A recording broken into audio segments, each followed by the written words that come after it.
Hey, I'm Justin Barber. I'm the director of Phoenix Forgotten, and you're listening to the We Found a Tape podcast. Hello, found footage fans, and welcome to We Found a Tape. We're a podcast dedicated to all things found footage. Shaky cams, paranormal sightings, and everything with an authentic edge to make it all feel real. My name's John. And I'm David. And join us as we hit play and uncover what lies beyond the tape.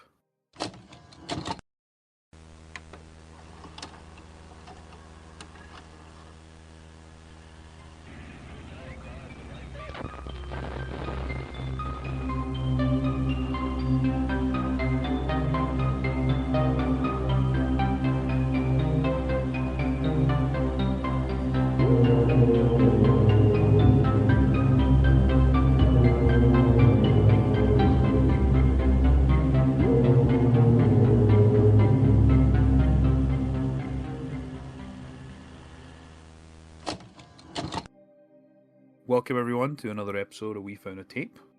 Today we're going to be talking about the movie Phoenix Forgotten from 2017. 2017. As an added little bonus, two things are happening today. First, we're joined by my good friend Mike. Mike is someone who I would classify as an expert in the field of aliens because he loves to be probed. Oh yeah, I've been probed many times. Yeah. I thought it'd be great to include Mike on this because this is genuinely a movie that I think not only found footage fans love, but I think people that are into aliens or the mythology behind phenomenon are into. And I thought it'd be great to get your insight on that. So thank you very much for joining us today, Mike. Yeah, anytime. Yeah, thanks for having me. Absolutely. As well as an added bonus, we were able to speak with the director of the movie Phoenix Forgotten, whose name is Justin Barber. So please stick around at the end of the review today, and you'll be able to hear insight from the director and writer for the movie. Yeah, that was a really good interview. So stick around. Let's start with a brief synopsis for the movie. Hit me. Hoping to catch the Phoenix Lights, three friends go missing. 20 years later, a sister's journey for answers leads to their never-before-seen footage that documents their final hours. That's perfect right there. That just cool. That flowed so nicely. Even tickled my balls a little. I was gonna say, I think I had I dribbled a little in my pants. Oh yeah, I thought it summed it up pretty well. Phoenix Forgotten.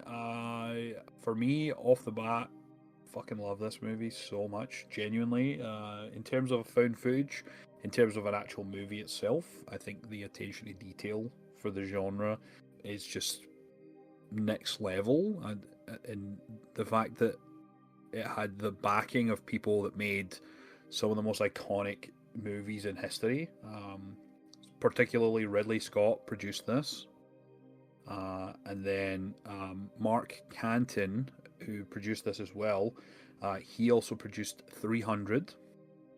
And it was written by Justin Barber and T.S. Nolan. T.S. Nolan is best known as a famous screenwriter who also made Maze Runner movies. So it's got quite a powerhouse of different people involved in this one. Yeah, I just loved it, man. What are some of your guys' thoughts on the movie? Mike, let's start with you first.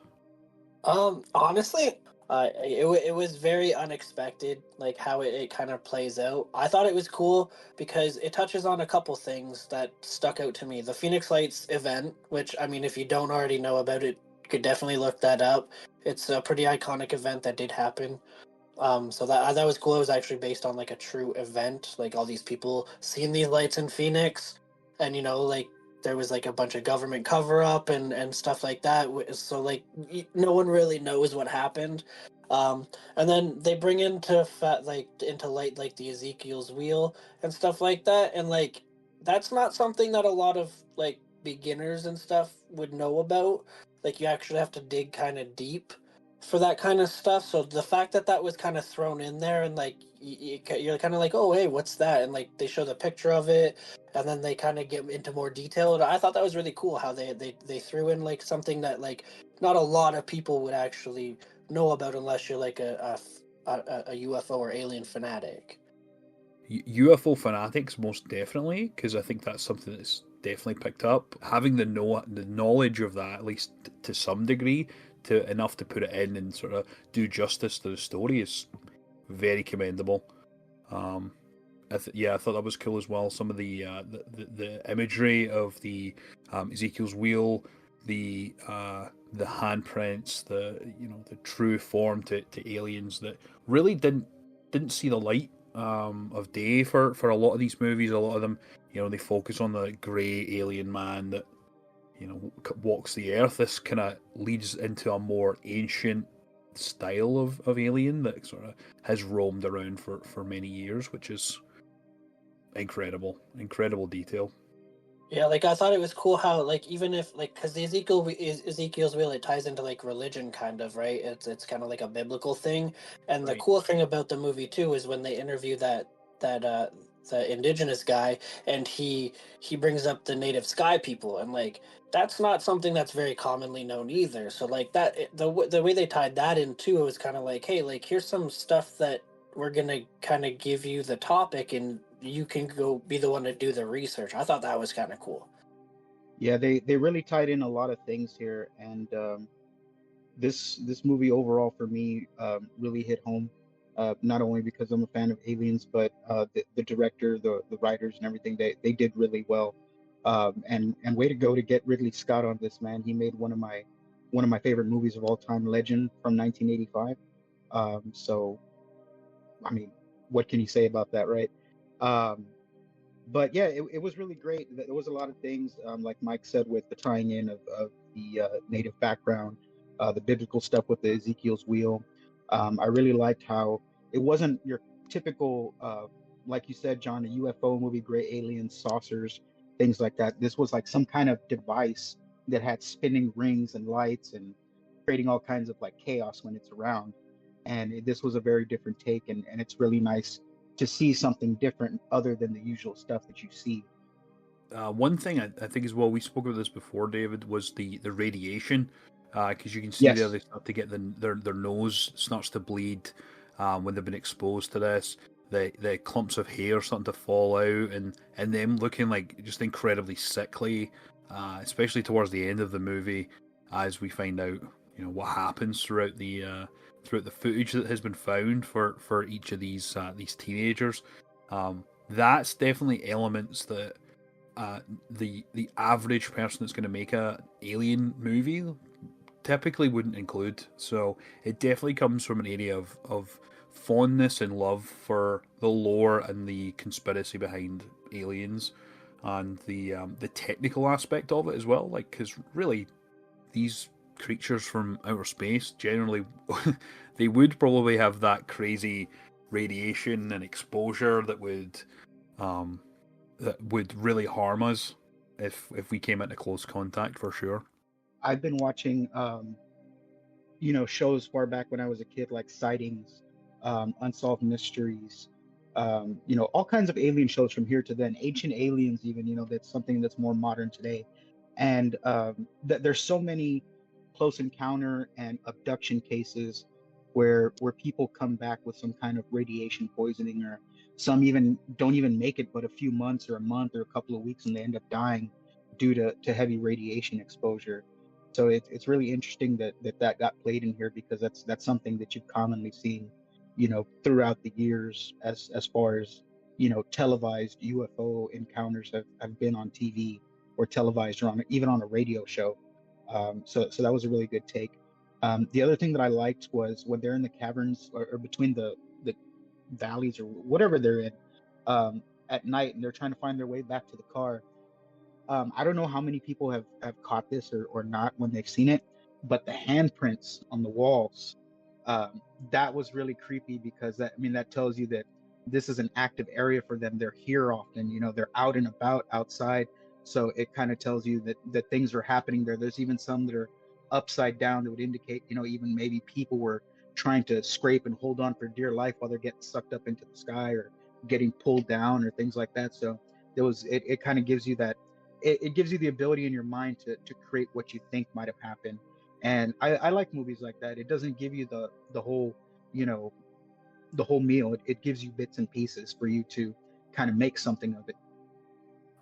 I think as well, like a lot of these alien movies or sort of paranormal aspect of it, they tend to show the creatures, and I think that makes an expectation that every movie that's about aliens has to have that discovery. You have to be able to see with your own eyes the true being or the true entity behind all of this, and with this, it really it doesn't show the alien aspect, but it does show the ship or the the vehicle that they use, that the giant spinning rings that is to me probably the scariest. I think if it was a flying saucer and some grey people, I think it would have been more of a letdown, and I think this is more true to really you wouldn't see them running around. I don't think if we're talking sort of reality here, I don't think you would see them running around and tiny little spacesuits and sort of wobbling around like fucking grey penguins. But I think they would be more of a vicious sort of silent killer to sort of just take you away. Like we're not gonna come down there and fight you with fisticuffs. We're gonna suck you up and we're gonna take you away and we're gonna experiment on you. So I think with the way that was dealt with in this is just phenomenal.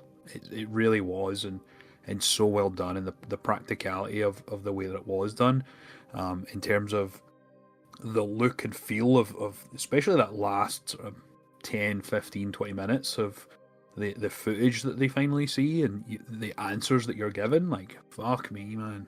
You touched on there, like I went into it thinking this is like a gray alien kind of thing, like that's how they're gonna explain it, like especially like with the hands on the walls there, like that was a part where I was expecting something to kind of jump out at you, right? But I liked how the movie focused more on the science aspect or like the theory aspect of what a lot of people who have come in contact with these beings or even just UFOs in general, that what they experience. So it wasn't like like you said, men in like little gray men in spacesuits. It's more of like it's just like an intense feeling. There's a lot of static. That apparently that's how these machines are supposed to work. That's how the UFOs travel through space and time. It's a lot of static electricity, radiation, magnetism, and they really played into that like really well. And like, even like them being followed by the actual like device, like that's a lot of stories that you hear of like sightings is like they'll see it in the distance, and if they get too close, then they start to chase you. They'll follow your vehicle. Your vehicle will shut off. So like I thought that was really cool how they played on that. Like they used that to scare you as opposed to like you said, like little gray men. Like because you're right. I think if they had kind of ended it that way, it would have not been as satisfying.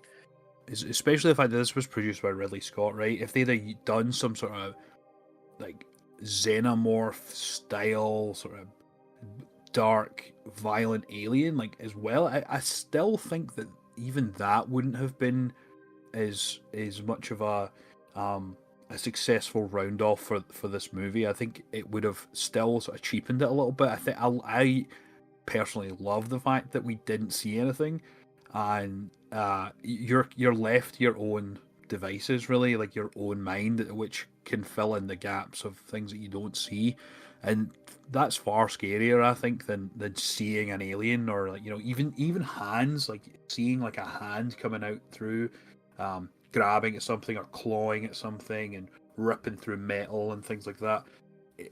And I said this when we covered Area 51, David. Like this, that to me was probably my least favorite part, was actually seeing the alien, because it kind of ruined all of this whole build up and tension. And this one like expertly does that from like the start to the finish. I always feel the edge of my seat is where the only place that I can sit when I watch this every time. Yeah, they nicely built it up. They kept adding something every now and then, as it kept building to the end to where, as I say, shit hits the fan. But it's the what it tickles on for me in this movie, and you've both mentioned this, it's just to simply say it's what you can't see, and what you don't know is the ultimate fear. Because if you had given away and showed the alien, you know what it looks like, you've seen it before, it's not as impactful. But what's controlling this? What's more intelligent than us that can do this, can shut off our car? It's not like we can point a remote control at them and hit a button and disable their Bluetooth, or you know what I mean. Like Yeah. they're far superior than us, and that's frightening because we have no control. Like that, they're superior, whatever it is. And for all we know, it could have been the government that could have had this technology, and they could have taken it from beings from the past that were settled, and they found some technology. They could have got it from recovered alien crafts, and reverse engineered it. So there's a lot of different ways that you can think about this, and things that you've read online as far as what people have experienced, what you read from government officials that have come forward and said things. It really makes your mind race and think, what could it really be? Yeah, like I thought it was cool, like again about like the not seeing the aliens. Is a lot of UFO encounters like that. You don't see the aliens. There's of course there's tons of encounters where like people claim, oh yeah, we seen like little green men or spacemen or whatever. But a lot of like the more intense encounters with UFOs or aliens or whatever, like those are the encounters where people are like it was an experience. I felt these things from this thing that I can't explain, but it was never like aliens. It's always like a ship or an object, and like it affects the area, not just the people, not just the person seeing it, but then you'll see like people will go into like the wilderness or wherever they see these things, and then the landscape has changed, right? Because of like you guys touched on like the radiation and all that stuff, right? Like these objects that people claim to have seen and stuff like that, like they affect everything around them, which I think the movie played on that well, because like you guys said, like the petroglyphs and stuff like that, and like just even finding the dead car, and like even the videotape or the video camera at the end like falling from the sky. Like I thought that was really cool. Yeah, they went to great lengths to make this as genuine as possible, and I think it really shows. It really comes through. I think in terms of a cinematic film, it comes through that they've really done a lot of research. They've done a lot of taken a lot of time, care, and effort to make something that is like almost as close to being as believable as possible. Genuinely, the found footage aspect, the footage from the 90s of the kids, it really starts with the sister Sophie, who is looking for her brother Josh after the 20th. It's around about the 20th anniversary of this incident happening with the Phoenix Lights, and also the disappearance of her brother and his two friends. And the initial stages of the movie is kind of definitely more of a cinematic documentary film, which it's almost like a juxtaposition of between the cinematic nature of her. She seems like a film student type thing, who's doing like a thesis or a project, and she's using her brother's story as a way to almost cope with grief in a way. She's really sort of coping with the loss of her brother. She goes back to see her family. She's clearly not as close with them as she was. You go back to see a broken family, which has really been torn apart by these events, and she takes it upon herself to almost reignite the story and the search for the answers in terms of what's happened to her brother and brother's friends. So that I think is a really great way to ease someone into it, especially with found footage. It gets a lot of slack, and a lot of people sort of come after it with their knives out to try and tear it apart. And this, I think, expertly does that from a found footage perspective. It does that mockumentary style, all these cinematic shots and interviews, and he's speaking with local police officers, private investigators, the Native American man that goes into detail about the the sky people, and all of that is just done so expertly well, and it's believable. You feel like you're watching a real life Werner Herzog documentary film, and that definitely comes across. Then with that juxtaposition of the footage from the camera from back in the day when Josh's friend's car is found. I love the way that ties into it, and her mum moving on with their life. Like 20 years they've waited, and still no answers have been found. And yes, it's definitely a story of grief and loss, and the dealing of that, and how people cope and families cope. And Yeah, I think like you said, like the grief aspect was done really well because like you said, like her mom moves on, but you can still tell she's still coping with the loss of her son, and the dad hasn't moved on at all. He's still very much like there's. I think he even says in the movie like, "Show me the body," right?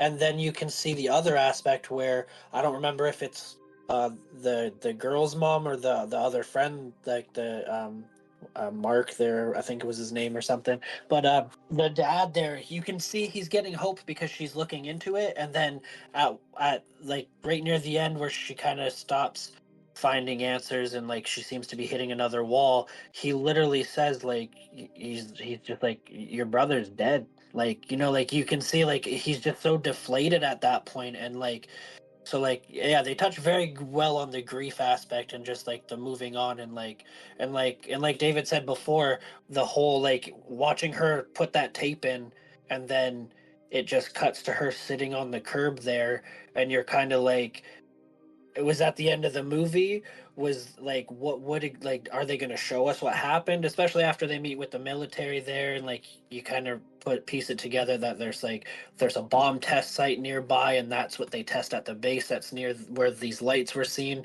So you're like, oh shit, did the military kill her brother and these kids on accident? Like they stumbled into like an area they weren't supposed to be, and that's how it ended. And then like so yeah, so then after when they actually show the footage and you see why she's so shaken up, they did that very well. Yeah, I think that one thing that I might have missed in the movie, and maybe you can verify, um, to see when she goes to talk to this army guy, um, he's telling her not to show the tape, that he's not going to do the interview.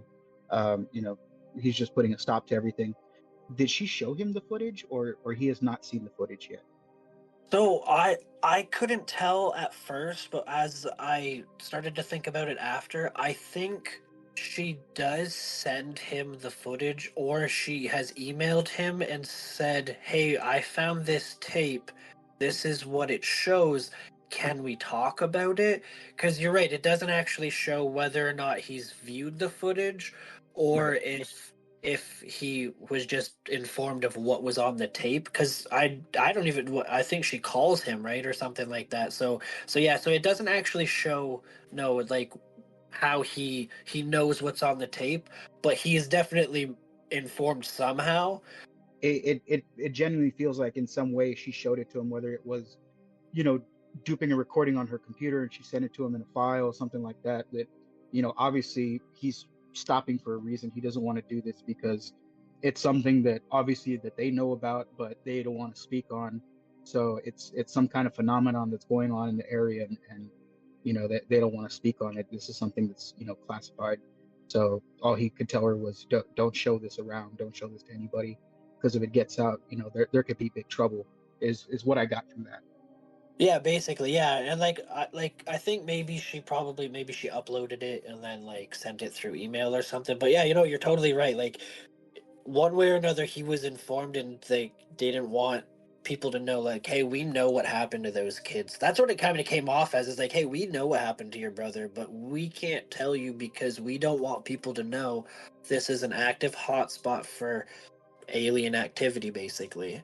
Yeah, they definitely want to keep that, really hush hush, and especially probably even more so the knowledge that they have of what happened that night of the Phoenix Light sighting, because the movie starts out where they're kind of doing a birthday party. The brother Josh is He's younger at the time, filming his sister's birthday party, and all of a sudden somebody says, "What's that out there?" And you see the lights that are so perfectly in formation, and everybody kind of gets spooked, like, "Let's go inside," and everybody's going inside, and then as soon as they're about to start heading into the house, the two fighter jets come like really close to the house. They were super close because this house is like on the edge of a cliff, and they're just going towards the lights. So I mean, there's a lot of things that are going on there as far as the military being involved that they really didn't want getting out. Yeah, no, exactly. And like, especially when they meet with those two like ufologists or like enthusiasts anyways, those two older guys, and like the Mhm. one guy's like, "Oh no, that's it." I forget what he says the lights actually were. He's like, "No, it's a bomb, or it's flares." That's what he says, right? It's Right. flares from like Yeah. one of the bigger planes. And then they're like, "Are you sure?" Like, it doesn't really seem like it would be because of the way they hang in the sky and stuff, right? It's not typical to like how a flare would hang and then drop out of the sky. But he definitely pinpoints that jet instantly. As soon as he hears the jet, he's like, "That's an F-18." So like the fact that like he could pinpoint that being in the area, like there's obviously a heavy presence of the military there, but then like it still leads into the fact that like was the lights the military, or is it something else? And I kind of got the vibe from those two old guys that being that guy just knew what it was by the sound of the engine of the aircraft.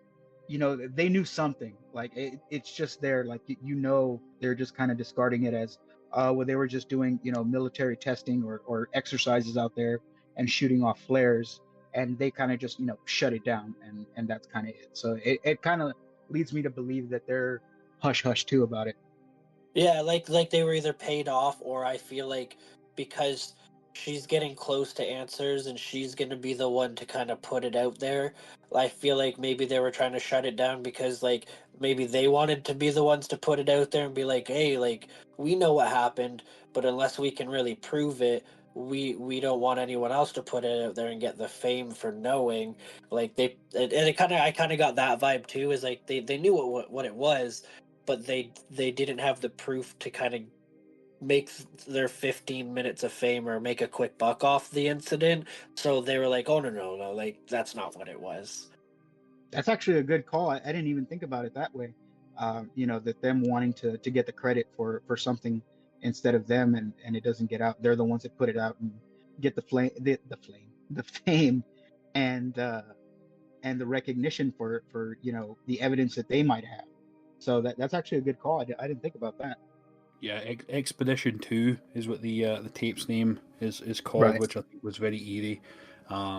We see Expedition 1 that she finds in her mum's like house, that they're in Josh's old room, which hasn't been touched in 20 years. So it's great to sort of put that together and finally, like, it's almost like a key is going to unlock the truth here, is how I saw it. And I think the only thing that really gave her any more hope after like you said, like they show like how it's affected her family and the giant impact it's had on everything is just the fact that they find her brother's camera in the back of the car, and she's like, "Well, my brother never goes anywhere without a camera, so how would he disappear without said camera?"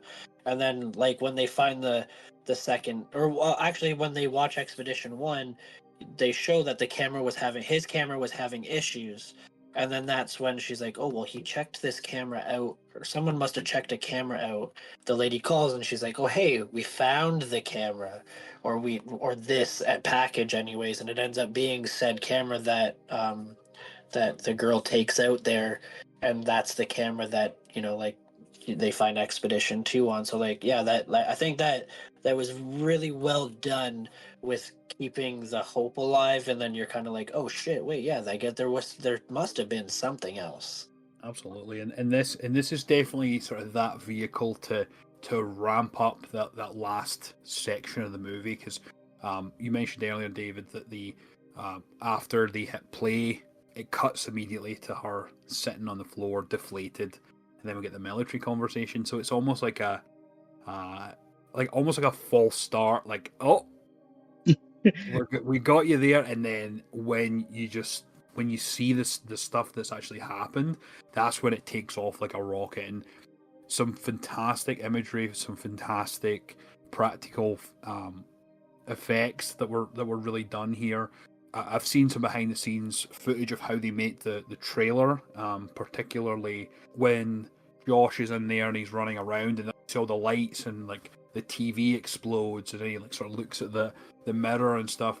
Justin posted on Facebook, which I'll send over to you, Mike, because I think you'll get a kick out of it if I haven't sent it already. But it's incredible stuff. So as they got lost in the desert, there was a part there where Mark goes missing, right? And it's just Josh and Ashley, and they're kind of going through looking for things, and of course they encounter this thing, right, that they can't explain. That it very much reminded me of the movie Contact with the machine with the rings.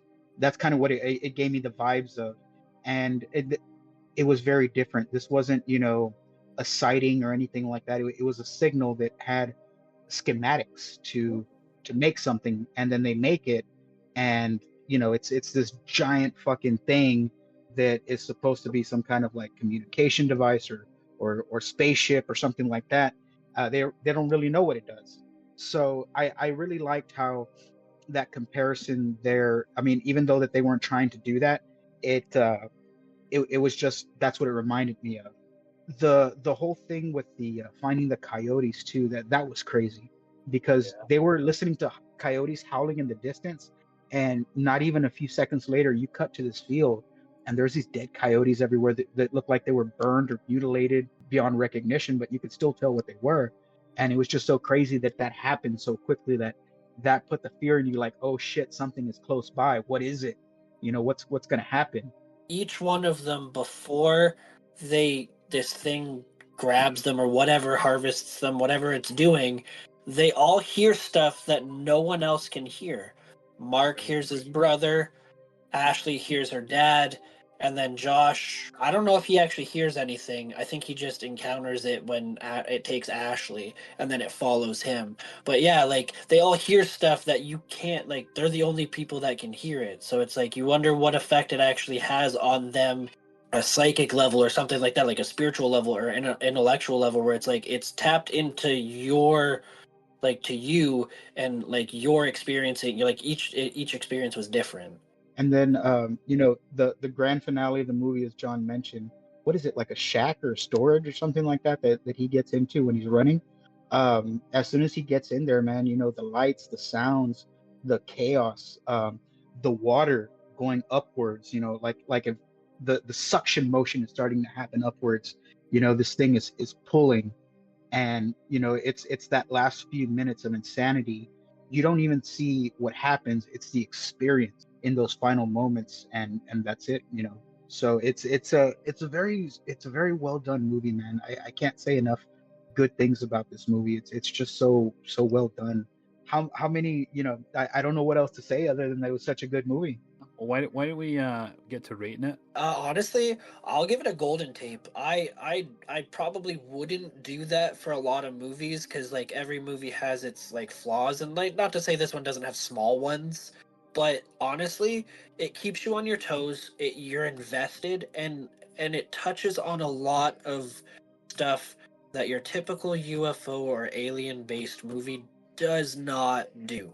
And I think that it does it so well that you could probably watch this movie 100 times over, and you're gonna pick up on different things that you didn't see the first time around, or you're gonna be like, oh hey, maybe I'm gonna go look up in like native sky people or the Ezekiel's wheel a little more, and stuff like that, or just the effects that like, because when you start reading about stuff like that, the possibilities are endless, and like it instills more fear in you every time you think about different aspects of the movie. You're like, holy shit, like, that's, I never thought of that way before. And yeah, it just does, it does a very good job of engaging you, and then like keeping you there.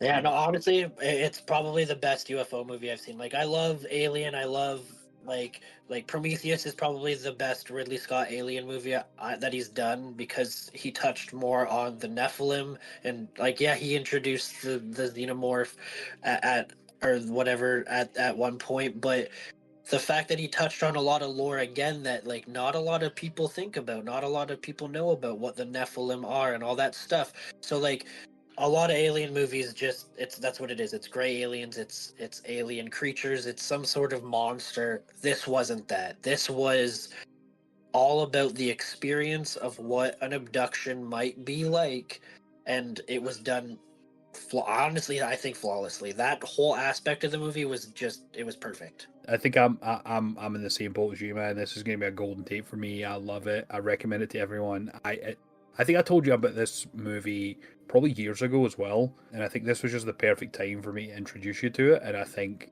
I'm so glad I did, because I do think there is a lot of key details in this that I think you would have definitely enjoyed and picked up on and appreciated. So it has all aspects. The found footage aspect is flawless. The mythology behind the alien aspect is flawless, and the abduction aspect also flawless. So for me, it's a no-brainer, golden tape. You know what? I think this is the first time, because I'm totally on board, man. This movie was so well done. Tapped into a lot of fear, a lot of paranoia. I just can't say enough good things about this movie. The way that they built this up, the way that they incorporated different religions, beliefs, things like that from history that experience these phenomenons, and even recent sightings. When this was made, I just think that this movie did so well, and I can't say enough good things about it, man. I mean, solid golden tape, man. Golden tape. Yeah. Well, Mike, thank you for joining us. Thank you for taking the time to talk about this. Much appreciated. Anytime there's any other alien movies, I'm going to shoot you a message. Let you know. Yeah, let me know. I'll just give me a list. I'll watch them all, and then whenever you guys do one, I'll definitely hop back on and discuss them with you. Because it's one of my favorite topics out there. I got tons of books on it, so and it gives me a reason to now I want to go back and read more stuff and actually kind of brush up on it, because it's been a little bit. So yeah, thank you for that. You kind of incited a little fire in me to get back out there and do some more research. So yeah, and David, it was very nice meeting you. Thanks for having me on. Man. Pleasure, Mike. And we'll look forward to talking to you on the next one. I would like to, when we have more time and we do another alien movie, I'd like to pick everybody's brain and see what their theory is on the existence of aliens. So we'll tune into that one on another future episode. Thank you so much for listening to us talk about Phoenix Forgotten. And now we're going to have a conversation with Justin Barber. Enjoy. Hey. We are joined today by the writer and director of the movie Phoenix Forgotten, Justin Barber. Thank you very much for joining us today, Justin. Great to be here, guys. Thanks for having me. No, the pleasure is all ours, most definitely.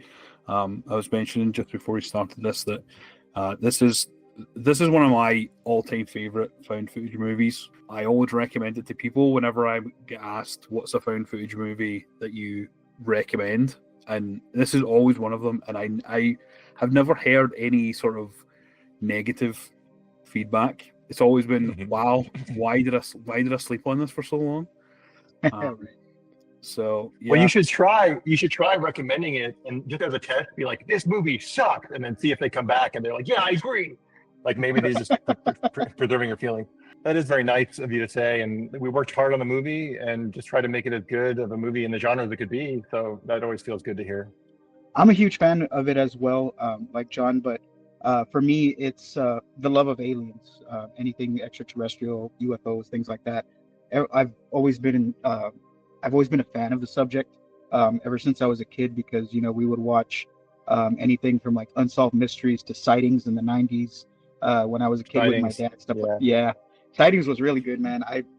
I'm surprised I don't have a DVD set out there of it or anything like that yet, but stuff like that was always so interesting, so mysterious. Crop circles, alien abductions, things like that. So naturally, with found footage movies like this, Phoenix Forgotten, Alien Abduction is another one that I can think of off the top of my head, where good found footage movies that I quite enjoyed myself. So yeah, we made the movie from the same place. We were all fans of that stuff growing up in the 90s and early 2000s. You had sightings, you had X-Files.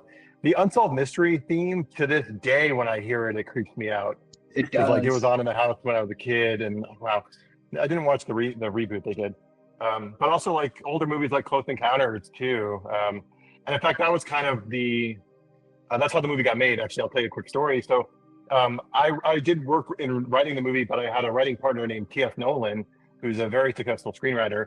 And how the movie got started was that it was me and T.S. and this other friend of ours, Wes, and we had all just like been talking about how much we loved, first of all, the original Blair Witch Project. Like we had watched it recently and just thought, man, this is still so scary and so good. And when that first came out, I was in high school. I remember just like what an event that movie was.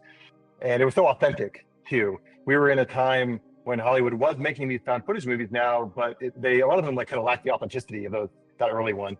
And so we wanted to do a thing like that. And we had also just watched Close Encounters, and we were like, wow, how great would it be if somebody did a found footage Close Encounters? And so TS, time went by, and then later TS was working on a different project, and he happened to have a meeting at Scott Free, Ridley Scott's company. And he went in there and met with the producer about whatever he was writing. And then the guy was like, oh, so, what else you got? And he's like, oh, well, me and my friends were talking about doing like a found footage Close Encounters. And the producer was like, oh, wow, Ridley would really like that. And he's actually here in town. He's next door. Do you want to just go into the room and just tell Ridley what you just told me? And so my friend T.S. rose to the occasion, and he kind of went there and had a brief meeting. And Ridley was like, oh, I love it. Let's do it. And then we never really even saw him again. But once, he told his company that like, this could be cool. Let's do it.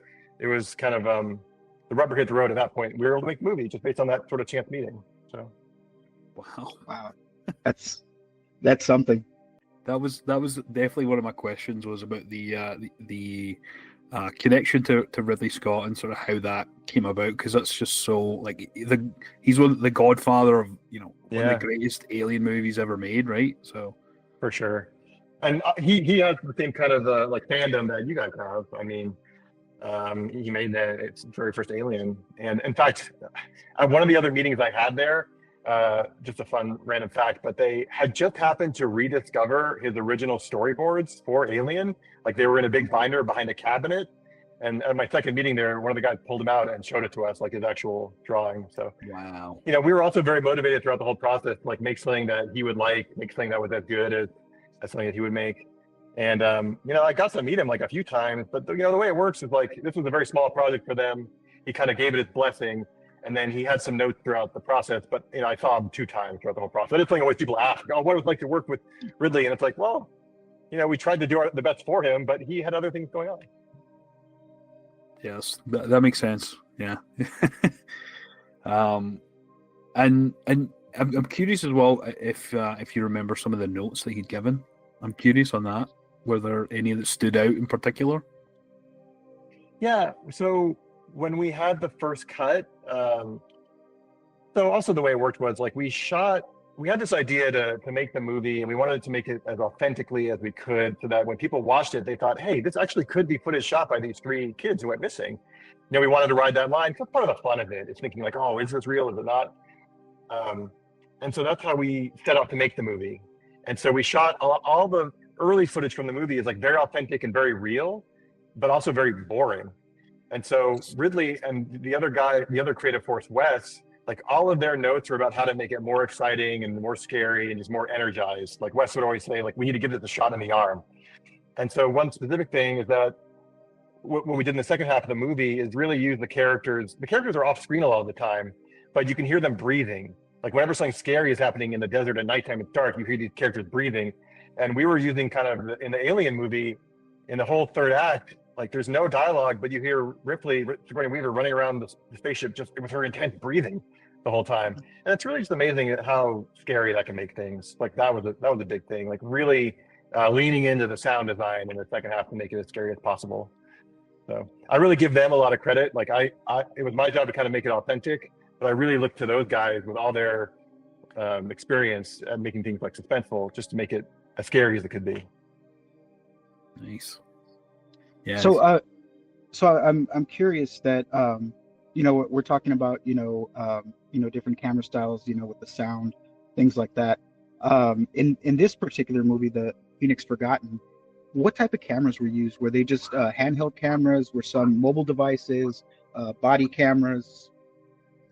Yeah, used a lot, but the guiding principles were authenticity. And the movie is kind of divided into 2 chunks. The first half of the movie is about a modern day woman who's investigating the disappearance of her brother 20 years ago.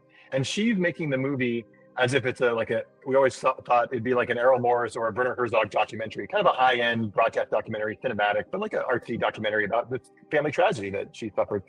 And then there's a big discovery in the middle, and it switches to this more raw found footage movie. And for the first half of the movie, we approached that as we would any sort of dramatic documentary subject. We shot it with nice cameras, Red camera, Alexa camera. Like the first half of the movie looked like it has some high-end production value. And we lit things well, as you would a modern documentary. And then the second half of the movie, again, wanting it to be as believable as possible that this is high school kids in the 90s shooting it, we had them use a modern day digital camera that was ergonomically the same as a camcorder from back then. But then in post-production, we actually physically ran all the footage through a VHS system. We recorded it to tape and then re-ingested it into the editing system to get that authentic VHS look from the 90s. So ergonomically, we had a camera that when the actors held it, it moved like a camcorder would move. But also it just allowed us the freedom to shoot it's hard to get VHS stock tape. I actually debated whether we'd shoot the movie on VHS, but we actually couldn't get our hands on enough raw material by the time we made the movie anymore to make it. So it wasn't practical, but we did do this like end run at the end to like authentically get the VHS look. And a lot of people thought that was cool, but I'm here to tell you that it was not worth it. And in the end, probably a digital filter probably would have done the job. We did run it all through that hardware. So it's like, oh, it's going to be cool. It's going to have like real artifacts. But in the end, it's like, I don't know. You probably could have just done it the easy way. So, lesson learned. Yeah, especially nowadays. Like, I was looking for just VHS tape just as something to like, kind of commemorate us getting this, podcast together. We found a tape, put some of our episodes on it. It's so hard to find like VHS tape for like a decent price. Like everything's all like $40-$50 for one singular tape that holds an hour worth of footage. It's unbelievable. So I mean, probably back then it would have been a bit easier, but now it's definitely becoming like gold dust now. We did do like a few other technical things, like for some of the sequences at the end of the movie, although it is meant to be like the character's footage, like a 90s camcorder, like some of the stuff with big pyro, we shot that on a Red camera just because we're investing so much to do these explosions. We have like one day to do them. Let's shoot it on the Red so they have full control. If it's underexposed, we can maybe get it back. So there were some times we were like strategic. And then there was some stuff we did with GoPros just to capture like some of the like action stuff. Like I don't want to give away the end of the movie. Well, maybe I can, but like I can tell you how we did the end of the movie, which involves sending a camera into space and back. Yes. But okay. All right. So let's assume people have seen the movie. It's kind of a trope in alien abduction movies that they do this. Okay. So I'm like not like the first one to do it, but like I definitely wanted to try it. But the idea is that somebody gets sucked up by a flying saucer. If they're still holding the camera like tumbles down back to Earth, and it would be cool to have that as an unbroken tape. Like that's the end of his found footage movie. Sorry, spoiler alert. Like you guys can edit this as you will. Okay, so I had a bee in my bonnet. I was like, oh, I want to capture this for real. I actually want to get footage of this camera traveling up into space and crashing back down. And so people have done this in the past by putting it on a weather balloon and launching it and then recovering it. And so we actually did that with a GoPro. And it was like, I bit off more than I could chew when I did that for sure.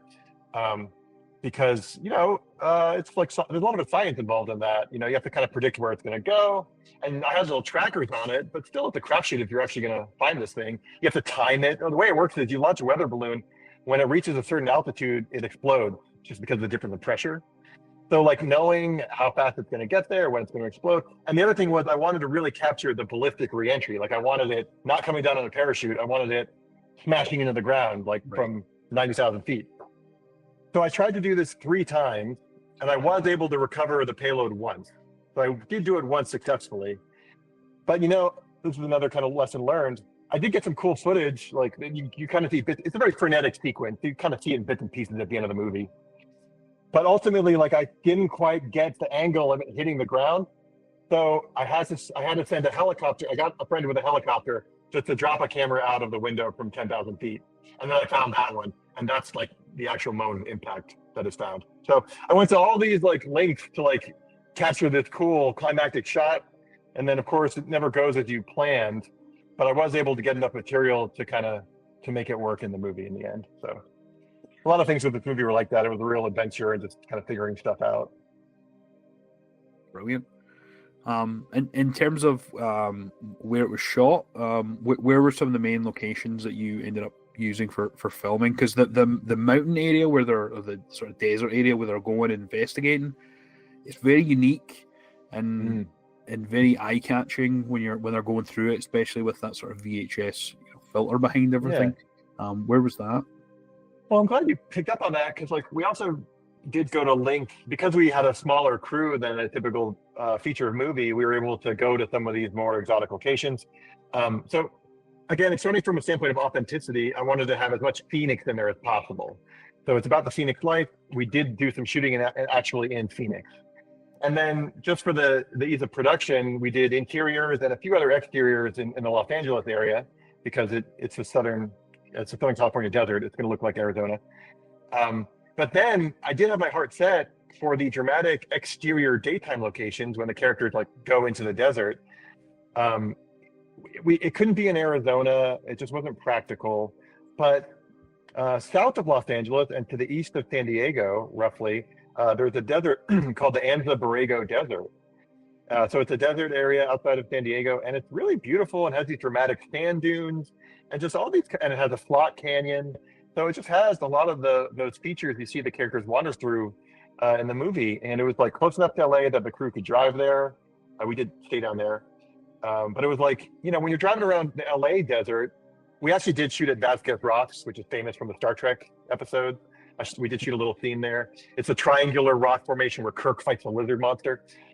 We did shoot there. But a lot of the desert around LA, it looks more like LA, California desert, like junipers and sagebrush. And then when you go out to Arizona, it's like cactuses and weirder trees and more iconic landscape. And that's what I really wanted. And we found this place in Southern California called the Anza Borrego Desert to film that exterior stuff. Yeah. So those scenes of the characters going through the canyons, we just gave them the camera and let them go through on their own a lot of the times. And just that landscape, you're putting a lot of value on screen for the viewer. You're taking them to an exotic, mysterious place, which fits for the story. They're venturing in this mysterious desert. And yeah, I just wanted to make it visually distinct and up the production value. So that's why we went down there. Now that you're talking about the desert walls, I'm curious. The handprints. I don't know how many people might have missed those. The handprints, those were very cool. I really enjoyed that. If the aliens have been there this whole time in that area, and they left their mark. Any reason that you put those in there, or just for? Yeah, so we in writing the movie, we knew what the ending was. We knew roughly that these characters would go out searching for these lights. We knew creepy stuff would start happening to them. And then kind of what the destination is, the ending of the movie. And so at that point, it's well, we need escalating weird things to happen to them. And the other challenge with this movie was that we decided early on that we were never going to see the aliens on the ground. It's the characters are always sort of menaced by this thing in the sky. And dramatically, that's limiting. It's well, how many scary, creepy scenes can we have if it's always lights, or a big noise off screen? So it's just about just finding kind of weird things they can encounter along the way. And I had actually seen there's existing petroglyphs somewhere where I had seen those handprints before. It's kind of a motif in ancient art. You see people doing that, and it is just creepy. And I had some hands up there. And in fact, while I think I did film some actual petroglyphs, those hands that you're commenting on, those were added digitally. So the actors filmed that wall. They knew there was going to be something there. We told them what the scene was. And then we put those on digitally. But we even had some upside down as if somebody was getting sucked up into the sky, so the handprints. But generally, I read in Native American cultures, it's sort of meant to be a warning sometimes. I don't know. This was kind of creepy. It's all of a sudden, maybe we're surrounded by people. So yeah, that was definitely. I'm glad that stood out for you because we wanted to escalate the suspense and the creepiness every step of the way. Yeah, it really added to the creep factor for me because this was telling me, okay, shit's gonna hit the fan here, anytime now. So. Yeah, that was really good part for me. I don't know how many people may have missed that part, but that was one thing that I really noted in that movie that kind of gave me the heebie-jeebies, being out in the desert at night. And then they're not noticing these handprints, but you notice them if you do notice them. Yeah, I tried to kind of lean into all the like ancient cultures that have commented on aliens. You know, I'm sure you guys know from watching Sightings, Oh but yeah. there's another petroglyph in there that's like a circle spiral, and I read somewhere that that could be a sign that it's like a sign of the spirit world. Of course, I read elsewhere that's like, no, that's because there's water nearby, and they're telling other people you can get water here. But I don't know, there's all stuff like that in the movie. It's like tried to make it as authentic as possible, like with those kind of call outs. And Very cool. as well with the design of the spaceship or the alien ship that's come down and it's coming and attacking them. I thought that was also very unique as well, with the rotating circles. Is that something that was discussed early on, or is this something that you sort of thought of after the fact? Well, what we knew early on was that it had to be, if you're setting the audience up. Okay, the main character who's making the movie, the kid Josh, he's so convinced that this is going to be an alien spaceship when he finds it. So that's like your outcome number, letter A. But then there's other characters in the movie who are skeptical, who are like, "Oh, Josh, no, it's just the military, it's just this other thing," and that's your option B. And so when setting up an ending for the viewer, you really want an option C, something that's kind of like a twist on one of those previous options. So like, can't the aliens, they can't just go out there and find the military. It has to be this other thing.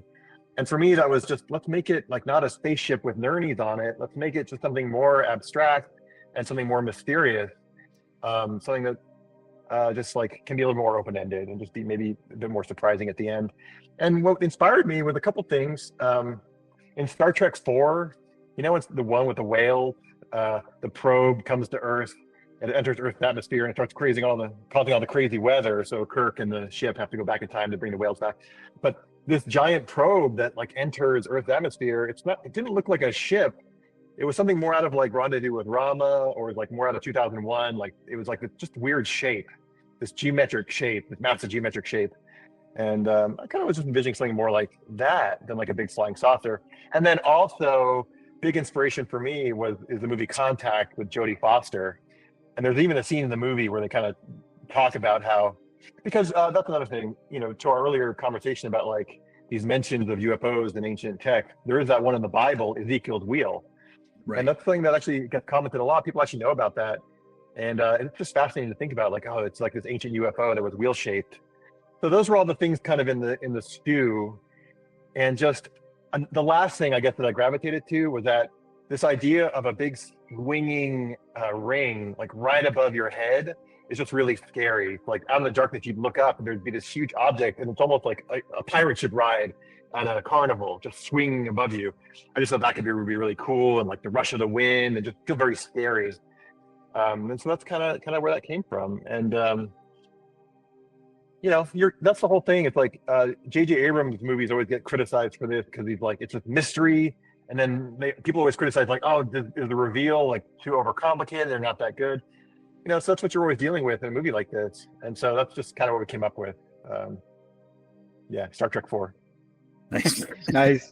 And I quite enjoyed that part because, I mean, it very much reminded me of like the device from Contact, like you mentioned. But at the same time, it's something that you don't expect, because when you think of aliens, it's always a flying saucer. And because there's so many sightings over the years, I feel like people are kind of like desensitized from that a little bit.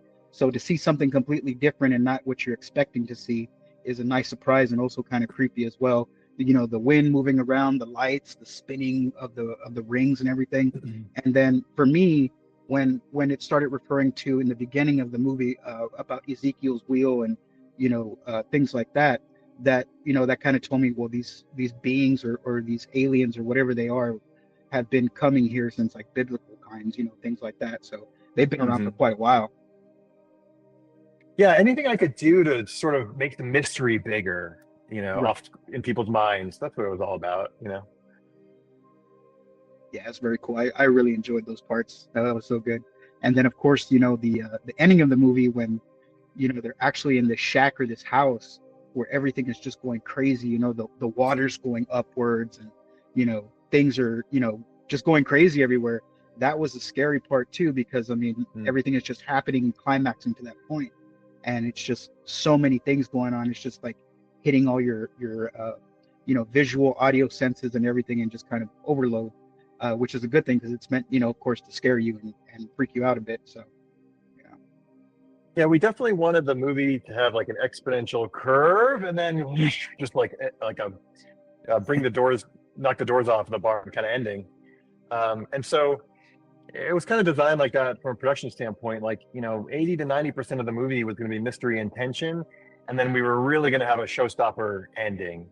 And they do say that you can get away with a lot in a movie if you have a really good ending. That's the last thing people leave the theater with. And so that's what we did. Like we spent most of the money even in that climax sequence. And I guess I'll tell you how we did it. So this is where Scott Free came in, because I had a lot of experience making documentaries and smaller movies, and but not really much with any of these kind of big practical effects. But a producer on the movie from Scott Free, he came on. His name was Tom Moran, and he actually had worked with Tony Scott back in the day. He was actually one of Tony's first assistants. But obviously, working on Tony Scott movies, a lot of like guys who do practical effects. And so he was able to get on board a key partner in the production. They're called Gem Effect. And if you look them up, they've worked on everything. Like you go to their facility in Santa Clarita, they've blown up stuff for like Waterworld or like any big movie, and they do a lot of commercial stuff. And one of the guys there, his name is Joe Pancake. People seem to know him, but like real character. Knows all about like flipping cars over and stuff. Anyway, we decided we were gonna rip off Close Encounters and do a couple of things. Another thing that people love about those UFO movies are the old school effects. There's a scene in Close Encounters where Richard Dreyfuss is in his truck and the UFO comes overhead, and it appears as if everything in the vehicle like gets sucked up to the ceiling. But the maps fly out, like his keys fly out, like everything's like going crazy. And what they're really doing is that Richard Dreyfuss is in the car and they're rolling the car with the camera attached to it. And that's how they get that kind of gravity effect of like stuff shooting out of the car. And so we wanted to do stuff like that. And so at the end of the movie, again, spoiler alert, the main character takes refuge in this abandoned trailer home in the middle of the desert. And the UFO essentially just tears this thing apart to get to this kid and eventually suck him up into the UFO. And we broke this down in different sequences. So obviously, him running up to the trailer was shot in the real desert at an actual trailer facade. But then as soon as we cut in, the living room and the kitchen of the trailer, that was a set that was built on a stage.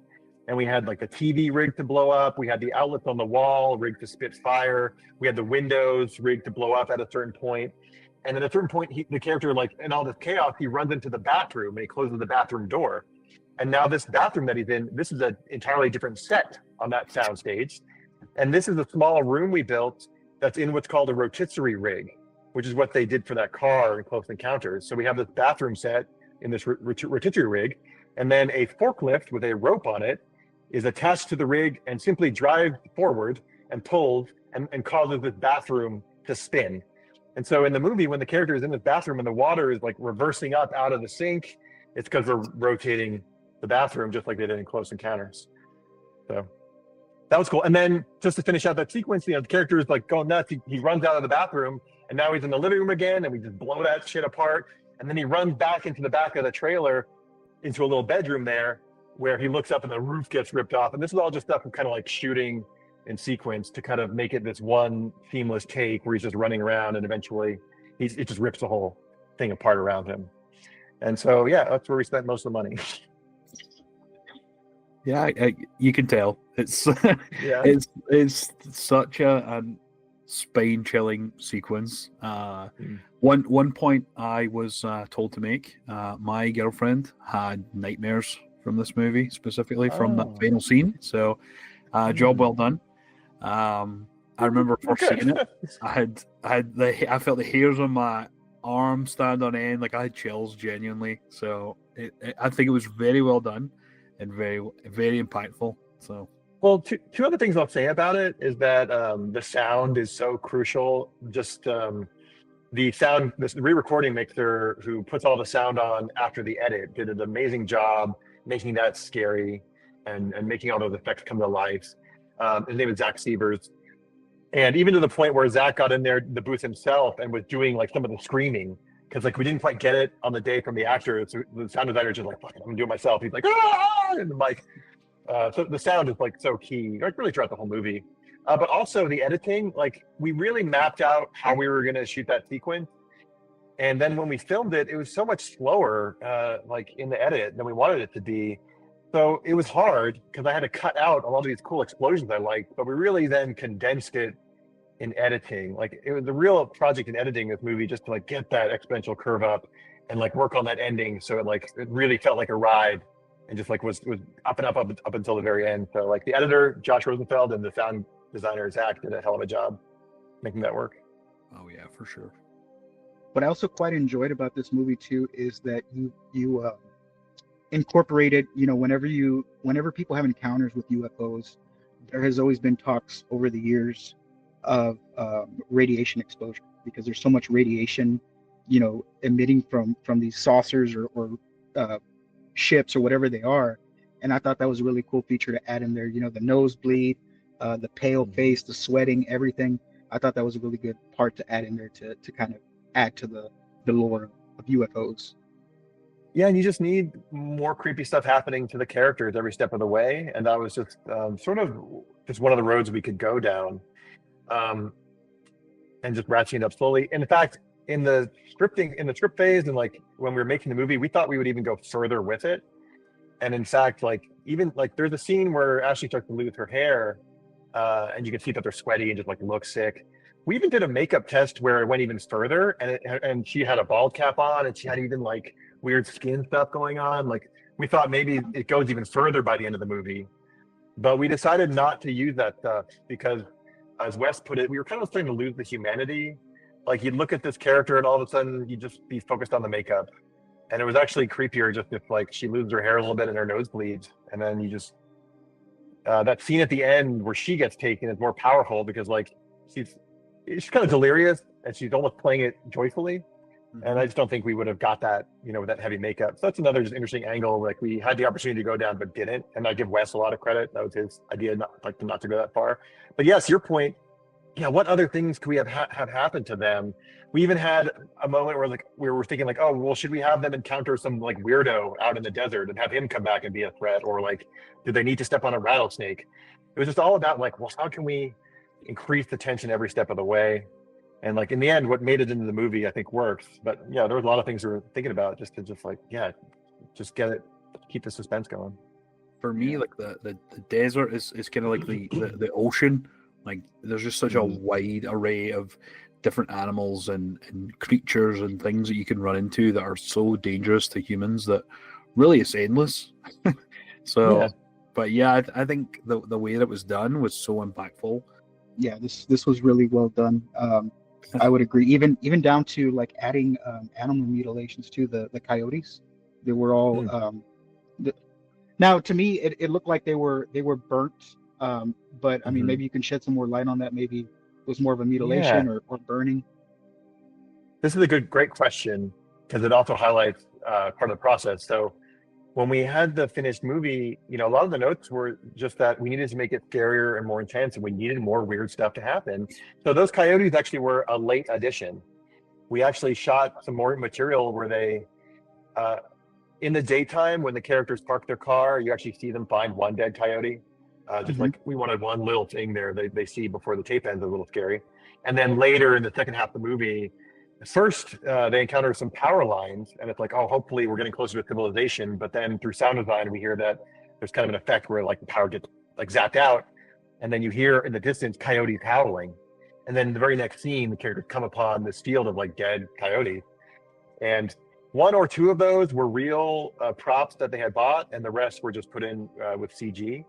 So not all those coyotes are real. I think only one or two of them were, and the other ones were just added. All the flies digitally were added as well. And yeah, it was just like at that point in the movie we needed just one other thing that was going to freak them out. And I had shot that scene with the power lines because that was in the back of my head too. It's like anytime I had thought, oh, maybe there's an opportunity for electromagnetic disturbance, as there would be in Close Encounter, I just made sure, like, oh, maybe I can get a scene out of that. And we shot that scene of them walking by those power lines, and only later did we have the idea to then add the subsequent scene with the coyotes. So you can kind of see how in editing we add the sound design, and then we make it into a scene, and we add the second part of the scene that makes it make sense. So that's just kind of what part of the process was like. We didn't shoot the movie all at once, and that allowed us to kind of do these pickups and just try to up the suspense more. Yeah, absolutely. Yeah, it was very cool I quite enjoyed that part because it did add to to what you can do to make it more scarier or just keep increasing as you're going along. And I thought that was a really good take, where you hear the coyotes in the background, you cut to the next scene, they're coming up on this open field next to the power lines, and then there's just all these coyotes. Like, it was just like an instant thing almost. And that's enough to scare you, because that tells you, hey, something's close by, something did something to these coyotes. I just Something heard them. dangerous. Yeah, I just heard them right now, and I'm coming to this. What the hell is going on? Yeah, that's why it's a shame. I mean, in theaters it works really well, and your just hope is that when people watch this at home, the sound plays the same way. You know, I just imagine watching it on a lap. Like, I'm not sure how people are consuming it these days, but yeah, you know, there's a lot of stereo work in there that makes it scarier. We made it for theaters. We made a big theater finish. I just hope it translates. Yeah, definitely. When it came to the writing process, one thing I'm curious of was what sort of research that you'd done prior to that, specifically on the Phoenix Lights. Was this something that you were just aware of at the time, and then full circle moment it comes around and now you're making a movie about it and you sort of dive head first? Yeah, a little bit of that. I, of course, remember all the coverage from the 90s, 97, when it happened. There probably was a sightings episode about it. And in fact, I do remember I wrote for my high school newspaper at the time, and I wrote an article about the Phoenix Lights when I was in high school, like 1997, Phoenix Lights. And then all these years later, when we had the idea, and I was just like steeped in the lore and steeped in the genre, as you guys probably are, so everybody knows about it. When it came time to make the movie, it was not about the Phoenix Lights at first. Again, we just started with that idea of a found footage close encounters. And then I was the one who was the biggest nerd about this kind of stuff. And when we had this kind of brainwave of like, and by the way, there are other Phoenix like movies out there. I intentionally did not watch any of them. I just didn't want to have it in my head when we were working on ours. So I've not seen them. But with this idea of linking it to a real world event so that we could then have that authenticity in the movie is kind of where that came from. Originally, our idea was like this movie would come out and we wanted to try fool people, and we wanted them to maybe think this was about real kids who disappeared. That was the mission statement of the production when we started. Now, halfway through, once we got through principal photography and we had a rough cut, we realized, you know what, let's just make this the most fun movie for theaters that we can make. And that's why I don't think we succeeded in making this the kind of movie where people are like, oh, it's like authentic, it's like real. I think it's kind of obvious that it's a movie. Audiences are savvy now, of course, but there was a bit of a shift in production to say, okay, now we need scenes that are going to be exciting, we need scenes that are going to be funny, and we did another round of shooting to round out the edit that kind of pushed it more in that direction. That's kind of the story of the movie, in my experience. Is we started working on this movie. It was sort of a documentary renaissance. You saw a documentary series like The Jinx on HBO or maybe on Netflix. You just started seeing these big budget documentary productions. And we just thought, oh, this would be a cool time to make a UFO documentary that maybe people think is real. But as we started making the movie and finishing the movie, we decided that, that mission statement isn't really going to make the best movie in the end. And we decided just to kind of lean into more of the close encounters side of it. But I did do a lot of research about the Phoenix Lights. I went to Phoenix. I did some fact-finding missions. I just interviewed people that I could find. And, it's kind of not to be a letdown, but I definitely, after that, was more skeptical about it than I was at the outset. I went in more of a Mulder, and I came out more of a Scully, being that I was more skeptical. Because, once I started, honing in on some of the real eyewitnesses, and I sort of followed what they had said over the years, it really evolved. And I think the real event was most likely flares from an Air Force plane. So, if you want to talk about the real Phoenix Lights, it's a cool story, but I think it is one of those cases of, I don't think there's much to it after immersing myself in it. Sorry, guys. Yeah, no, it's fine. But that doesn't mean that people won't still be talking about it for the next 50 years. So. Definitely. And they have the Phoenix Lights, they have a festival there where they do a drone show. Wow. It's cool. definitely steeped in the Phoenix lore of that, and from doing research for this movie, I found that there is like a Phoenix Lights festival that happens in Phoenix every Wow. year around, Huh. to like commemorate the Phoenix Lights happening, where they Wow. release drones and they like go in like a A pattern V kind of shape. similar What? to like how they saw it. Yeah, it's like a legit thing, and people gather around the spot and Wow. video it and stuff. So that pops right up when you look up Phoenix Forgotten. So That's funny. We set out. I set out trying to make a movie that was like authentic to the story as much as I could. But in the end, I realized, like, that's just not the way to go. I mean, we take some liberties with the story in our movie. I mean, there is a more factual documentary, and I actually spoke to the filmmaker. Her name actually escapes me currently, but if you look up the Phoenix Light, there's a feature-length documentary that was made about it. Gosh, she was very nice to me. I even met with her once. But anyway, if you're looking for more of the factual take, I would recommend that one. It's easy to find. yeah, I'm with you on that. I feel like it's more so of some sort of military flair. Yeah. I did see as well, again, doing some research. I saw a clip from Joe Rogan's podcast where he had a guest on who was convinced that he saw something that night, and Yeah. that the flares were a diversion for a bigger thing that was I've happening. heard that. Yeah, I've heard that take as well. Yeah. So, I mean, who knows? I wasn't there, and I don't believe anything I see in the news. So I'm not going to tell somebody when they didn't see something. Who knows? And I think as well, in the movie, because there was a news broadcast of I think it was the mayor or someone from Yes. who brought the alien out and was like, Yeah. oh, like this is kind of playing it down more so as a hoax than anything else. So. And that is just some incredible footage. So the context is Governor Fife Symington, I think his name was, in the weeks and months after the real Phoenix Lights in 1997, there was a lot of public interest and maybe panic over this. And as it bubbled up in the media, he decided to have this press conference, and he's like, comes out very seriously. I'd like to report that we have found the individual that's responsible for this event. And then this guy, a sheriff's deputy, I think, walks out, this guy in an alien costume in cuffs. And when we saw that, we're like, oh, this has to be in the movie. And so that was also part of the mission statement of the movie, is that we're going to incorporate as much real stuff as possible so that when somebody's watching the movie, they don't know what's fake and what's real. So that's an example of real news footage that we licensed and it's in the movie, but then we also kind of fake some of our own news footage. And so the challenge was because that's a pet peeve of mine in movies, and especially in found footage movies, it's always so easy to spot the footage that it's fake. Like when you see a Hollywood movie and they put the little red record dot in the bottom of the 35 millimeter footage, come on.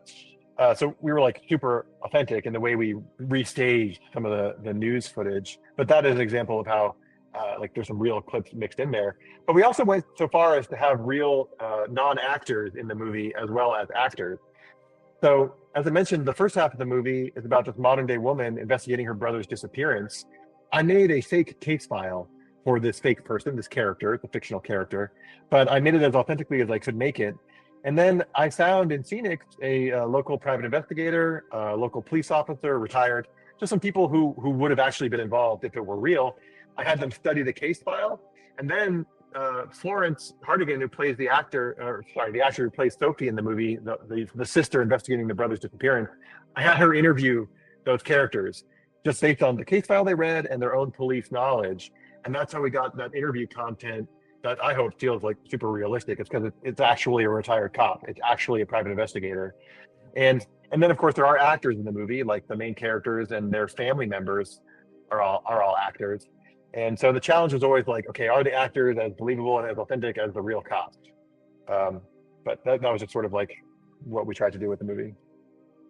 Yeah, that's a nice touch. I didn't even think of that. That's it's definitely it's also a pet peeve of mine as well. You can definitely tell when someone is an actor who is portraying, a police officer or that sort of thing. So that's very cool to know that the lengths that you went to in order to make it as authentically authentic as possible. I think it just adds to the appreciation of it, honestly.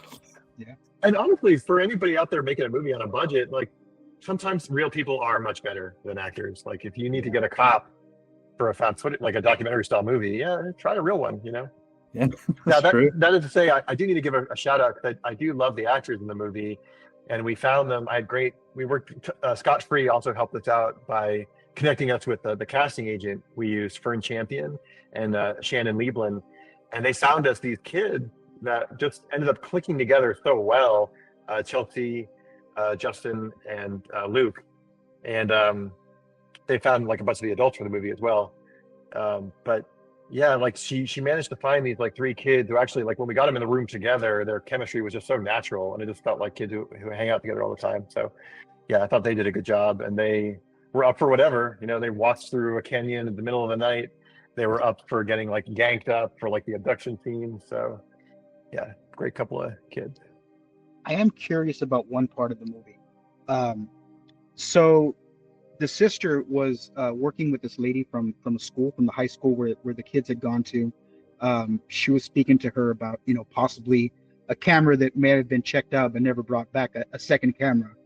And then she calls her later and tells her, hey, we found this package while we're cleaning out the storage room, things like that. Is there any, and if I read the name correctly on the sender of the box was Roger Edwards, if I read that correctly. Okay. Is there any like backstory to that person, or it was just kind of just a random address that was put on the box? I think, man, wow, it's been a while since anybody asked me about it, but I think what happens in the movie is that this second camera that they ended up having on them, which nobody knew about, was found in the desert by some rando, and since it had property of Canyon Heights School on it, this person's just like, oh, I'll just send it back to the school, where it was received like years later and just sat in a drawer until it was discovered by the teacher who had just had the interview, and it was on her mind. And so that was one of the hardest parts to figure out. Was we knew the structure of the movie was going to be first half in present day, and then a big stakes raiser in the middle that launches into the found footage portion. But we were like, what's this device going to be for how they discover this missing camera? We had a lot of different ideas. Like we had this one at one point, like we were like, oh, somebody from the Air Force leaked it to her, or like maybe somebody at a TV station just like recorded the broadcast in the middle of the night, like it came from a star or something. And like nothing really was like clicking. And I think between Wes and TS, they kind of figured out that, something simpler is just better and maybe more realistic anyway. And so that's what we came up with. But yeah, it was simply that it dropped in the desert. It had a tag on it. Good Samaritan mailed it in, and it just sat in a drawer. So, okay, I don't know. That ended up working the best. Yeah. Now that part of the movie we actually shot more than once, because this is just another example of like how when you're making a movie, you really have to adapt as you go. Like I was having this mindset of like this is going to be super authentic, and so if somebody like found this camera, there probably wouldn't be a dramatic scene where the main character like gets to feel it, and that's like so wrong from a narrative storytelling standpoint. It's like that's actually a huge scene. You do need your character holding that camera, like the fate of her like long lost brother, and so we reshot that whole tape discovery with much more excitement. Yeah, so that ended up being one of the coolest parts of the movie. Oh, and then this is cool, actually. This is smart, too. Like, just, again, like the process of editing, the movie really comes alive. So the way it works is that she discovers this camera, and then she hits play, and then it's a hard cut, and you're in a found footage movie for the rest of the movie. And then we had shot this scene that was going to happen after the found footage portion of the movie, where we cut back, and now we're in present day again, and we're with Sophie, and Sophie goes to confront the guy at the Air Force Base. That was actually going to be at the end of the movie, editorially, originally. But Wes actually had the brainwave about what if he hits play on the tape, and then you smash cut just to her, like, sitting on the curb, like, dejected, and then smash cut to her going to the Air Force Base and getting rebuffed by the guy, and then she kind of decides that she's going to show the audience the tape. And then we watch the found footage movie, and then the movie ends with the abduction, and you're out. And so, like, just like, I hope that's clear, but like, it was Wes's idea to take this Air Force Base scene, instead put it right in the middle, because what that does is that amps up the mystery that much more and launches you into it that much more. And that was just like a real, like, wow. I still remember the look on his face, like his eyes light up. He's like, what if you did this? And just an example of how, man, like, you can do so much in editing and it's really all about just ratcheting up that suspense. It was a really good call. It Yeah. just added more to the mystery because, you know, the general or whoever he was, you know, just kind of told her, be careful with that tape, with that footage, you know, and just kind of left it at that, denied the interview. Yep. And just added more mystery to it, more, Yeah, you know. you're putting off the reveal to the audience of what's on that tape even Right. further, and even raising more questions about it. So, yeah, that was pretty crucial. Yeah, and it also sort of leans more into that lore of how the government is really trying to keep things under wraps, and it definitely amplifies the tension because you're like, oh shit, well the government really doesn't want anyone to see this, and she's like, well, I have this in my possession, so she holds all the cards really, for it to then turn around and basically show it. So, and it's one more proactive thing that the character does, and to your point, just in keeping with the lore, I did find ways to, like, at this point we're diverging into the fictional and away from the real Phoenix Light story. But when she's driving up to that Air Force base, the little subtitle comes up that says it's the Goldwater bombing range, and so that's actually a real facility that is associated with the Phoenix Lights out in Arizona. And I'm just like, oh, that's where she goes, just to tie it back in a little bit. Very cool. Yeah, the details are very key in this movie, and I think it's something that as you watch it multiple times, you sort of pick up on more and sort of see these and find a much deeper appreciation for it. I feel like maybe that's just me, but well, it's funny, you know, it's always awesome when people key in on that stuff, but, you know, in retrospect, and this is my advice to other filmmakers, like, man, we had so many arguments about these little details that in the end were so inconsequential, like if the story's not right. And so, like, a lot of those details I was putting in, like, oh, I want to be authentic to the Phoenix Lights. But in the end, I was like, man, that was the least important stuff to get gray hairs over, you know? But it's cool that you appreciate it. Yeah. I think more so in terms of the found footage aspect, it's definitely one of the truer examples that I've found in recent years, especially in the last 8 years, really, that's been one of the more truer examples of a sort of mockumentary or documentary leaning into that found footage element. I think it's done expertly well, and I think it definitely the key details of the process of, you know, her making the documentary and then finding the footage and then all the key elements of all of that, I think really drives it forward. And yeah, expertly done. Well, thanks for that. Yeah, I mean, that was the goal. It's just we wanted it to feel like a Werner Herzog documentary at first, but then it had to be exciting in the end. And it was a mashup of those two worlds that I think made it interesting. You know, funnily enough, when you watch the original Blair Witch Project, there's some deleted scenes on the disc, I think, where it shows another reporter or another filmmaker kind of wandering around the town where they disappeared and investigating this murder. And it was always it struck me as funny, like, wow, they were actually going down the same road we were going down, except they decided just to limit theirs to the character's experience in the woods. And like that ended up being great. But after seeing those deleted scenes, it always kind of made me wonder, like, oh, what if they did lean in more to the documentary side of it at first? It's also a way just to make it, you know, critics and people, like, at the time we made the movie, and maybe still now, they have their knives out for found footage movies. It's like, definitely, they always draw comparisons to Blair Witch, and they always love to crap on them. And it is a very specific genre. But we were also just trying to, like, show that, you know, this could feel like a high-end documentary that then becomes a found footage movie. That was kind of like the impetus for the project. And with that, what were some of the main sort of criticisms that you've heard from people? Because I know when I mentioned that we were going to be talking about this, you were saying you welcome all the hate, and I was kind of taken aback by that. So I'm just curious on if there was any sort of criticism that people had that either were trivial or, you know, like glaring in the face that really people disliked. Was there anything that stood out? Well, so I guess just to discount people who already like had hate for the genre, like we weren't really trying to make the movie for them. You know, I think, like, I read the Variety review that came out when it premiered in theaters, and I was like, okay, I see where this guy's coming from. Like, no beefs, like, he's got a point. I guess the criticisms were like, they sounded sort of intriguing in the first half, but then in the second half, they thought it was derivative of Blair Witch, basically. And somebody even made this comment, and I swear it didn't even occur to me until after the movie was done. But the main character in my movie's name is Josh. And so, like, in the nighttime desert scene, there's a lot of people, like, screaming, Josh! And, like, only after the movie did I realize, damn, one of the main characters in Blair Witch Project's name is Josh. And it's like, you get so in the weeds sometimes, man. But anyway, yeah, that's what a lot of people said. They're like, wow, this first half is, like, building up to a cool reveal, mystery, second half.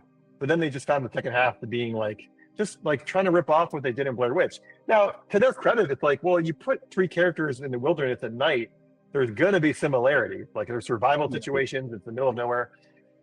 But that had been on my mind during production. I was like, I have to make this different from Blair Witch. I have to try to subvert expectation. But, you know, that can lead you down bad roads as well, because you start focusing too much on how to be different and not enough on what actually works. And sometimes what works is what's been done before. You know, that's fine. So those are some of the criticisms. Like, and then of course there's like criticisms from all angles for like whatever reason. But some people said that they would have liked another scene with Sophie at the end. Like, that was one piece of criticism like TS and I saw when we were reading the reviews. They're like, it cuts away from Sophie and then it never comes back to her. And Florence, the actress, was like felt very good about that. She's like, they miss me. In fact, the Variety review, I think, said that she was thoroughly missed. And wow. So it was a running joke after that. I was like, thoroughly missed Florence. But yeah, TS and I were like, okay, well, what if we did have a scene at the end where like Sophie's at a diner with her dad and admits that she was right all along, you know, something like that. So maybe that was a missed opportunity. But you know, you go to IMDb and you go to like Amazon, you can see what people write and what the reviews are, and it's like, who cares? It's like, you know, I mean, I do think we worked as hard as we could work. Nobody ever bitched out. We just left it all on the field to make as good a movie we can make with the concept. So I don't know what else to say besides that. Yeah. Where's your movie, haters? Right, exactly. You go make a movie. You can. Right. No, you're absolutely right. One of the best examples of found footage, in my opinion, genuinely, I absolutely adore this movie. Ever since I was shown it, I have mentioned it to so many people, and they have given nothing but praise. So I think I'm always going to tell people we have a like an underrated gems, like found footage sort of segment that we do on our Instagram page, where we just highlight some of the great ones. I don't like to focus on the negative aspects of that. So I think it was one of the first or second ones I had to put Phoenix Forgotten in there, because not a lot of people were talking about it when we first started this. So and also as well, one insane thing that I found out that my girlfriend mentioned, actually, she's like, did you know that this came out on April 21st, 2017? I was like, is that right? And she's like, yep. So I looked at the date.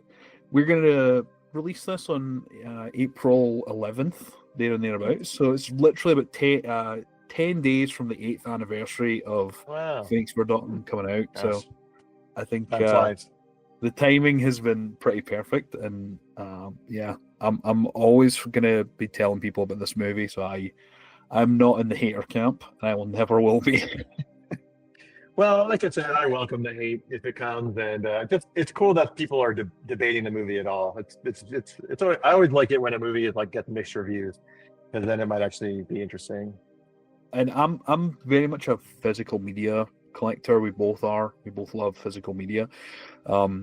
Would there ever be a consideration, in a couple of years' time when it hits that 10-year anniversary? Would there ever be a consideration for like a special edition? Maybe a Blu-ray release or something? Who knows? In this day and age, if the rate things are changing, who knows what they'll have then? I actually did pull, anticipating our conversation, I did pull these aside for you guys. The movie was released on Blu-ray a couple of years after it came out, and I have 2 signed copies here by the cast. So wow. I was going to send these to each of you. You can follow up with me afterwards. Oh, sure. Nice. Thank you. Yeah. Wow. And and you can still find it some places.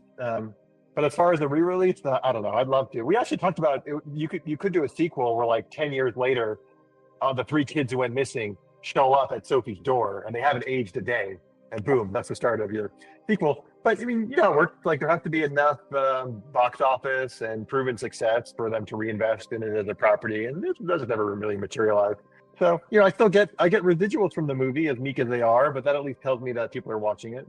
So at the end of the day, that's what makes that's all you can hope for. Thank you, Justin. That's incredible. I'm actually blown away by that. So thank you very much for thinking of us in that way.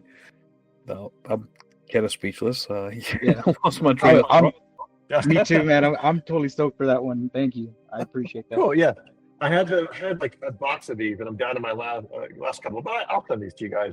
Signed by the whole cast, and there's even some like bonus features on here that I wasn't involved in producing, but the extended Phoenix verse.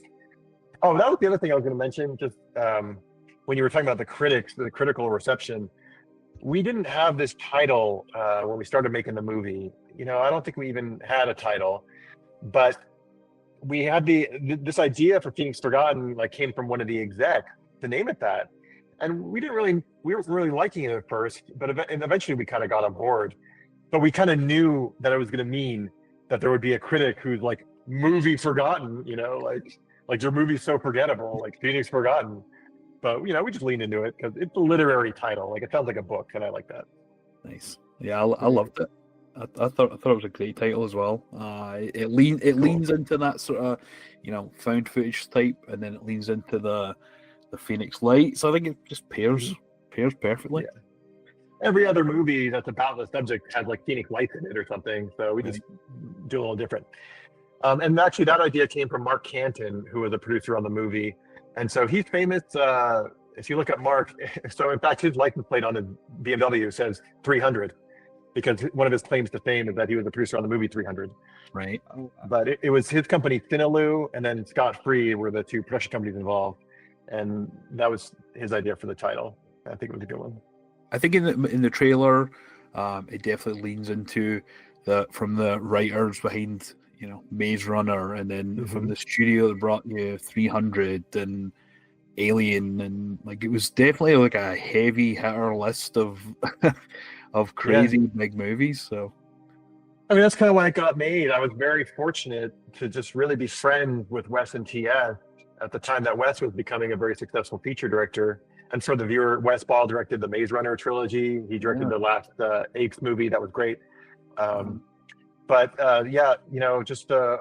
found myself at sort of a confluence of very successful and talented people. And it just takes like Ridley hearing that idea to want to get it made. And of course, when you're marketing the movie, you're going to lean into that kind of stuff.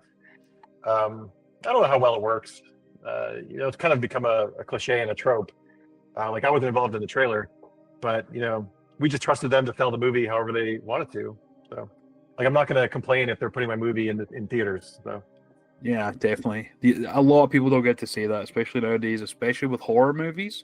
And especially with footage movies, so it's definitely something to be proud of, and put your stamp on for sure. And especially nowadays, there's definitely a resurgence in the found footage genre. There's I don't know if you're aware of it, but there's a streaming service specifically dedicated to found footage. It's called Found TV, and it has different categories of different subgenres of the subgenre. So you'll get your aliens, and you'll get your serial killers and mockumentaries and stuff like that. So it's definitely making a resurgence now in 2025 from a found footage perspective, and we're diving headfirst into it. So I saw there was one movie that came out this year. Maybe it's not out yet, or maybe it was at film festivals. But there's a paranormal found footage movie, but from the POV of a dog. Oh yeah, I've heard of that. Yeah, I don't know. It's kind of interesting seeing that. But for me as a filmmaker, it's it's hard to have more than one idea for a found footage movie. It's I wouldn't necessarily want to make another one because I've never had a good idea specifically for that, and I wouldn't want to make a found footage movie if it didn't really fit the story. For sure. What makes Phoenix Forgotten work is that it's about a character trying to film a UFO. So there's a really good reason for him to be filming a lot. But that's always like something. I guess it's less so in this day and age. But I was gonna say that's always like a story point that they have to get right. Is like, why is this character always filming? And I guess in this day and age, it matters less when you're making like modern day found footage movies. But yeah, I mean, who knows? I think Phil will continue to see like the offbeat project that does something new with it. You know? Yeah. I like to ask a kind of like a fun, silly question. So when you're putting on a film, whether it's a documentary, movie, anything like that, sit down, you're gonna, watch it. What is your favorite snack pairing with your movie? When I watch a movie, Yeah. Mm-hmm. Reese's Pieces for sure. Reese's Pieces and a Coke, like a regular straight up Coke, man, that's like heaven right there. I mean, these days we have all these fancy movie theaters where you can like order actual food. So, Right. I'm not going to turn down some chicken fingers if they're available. But yeah, man, Reese's and a Coke. Gosh, what's better than that? That's my jam right there. Twizzlers. I'll do Twizzlers sometimes too. Twizzlers are good. Anything with chocolate or peanut butter, I'm game, man. Oh yeah, that combo. I don't know if you guys are into this, but like I've been kind of following the trend of the popcorn buckets that they have lately for these big studio releases. Yeah. Like the Dune one was cool, and I got the Lion King one, like African Savannah. They didn't have that back when Phoenix was released, but maybe we could have had like a Phoenix Light bucket or something, like it lights up. Or like the van, like the trailer that you get sucked out of. Oh yeah, like you reach your hand in there. That would have been sick. The popcorn bucket that came out that was really nice that I wanted to get that I missed out on was when Alien Romulus came out. It was kind of yeah, they had the face hugger on it and everything. That was a very cool one. I like that one. Yeah, my producer on Phoenix Forgotten, Tom, he ended up being a producer on Romulus that came out last year. Oh Wow. So yeah, I don't know if you guys like that movie or not, but either way, it was pretty successful at the box office. So good for them. Yeah, and anything in that Alien universe there, I'm game, man. Even when it had a crossover with Alien versus Predator, that was good for me too. I know some people didn't like those movies, but I loved it. Anything that has to do with outer space and aliens, I'm all for it. I'm a big fan of Aliens, the second one. Aliens, I think the first one is obviously great, but like the James Cameron one is incredible. Yeah. Yeah, sure. Jim Cameron is a wizard, man. Like For sure. Terminator 2, the greatest. Aliens, yes.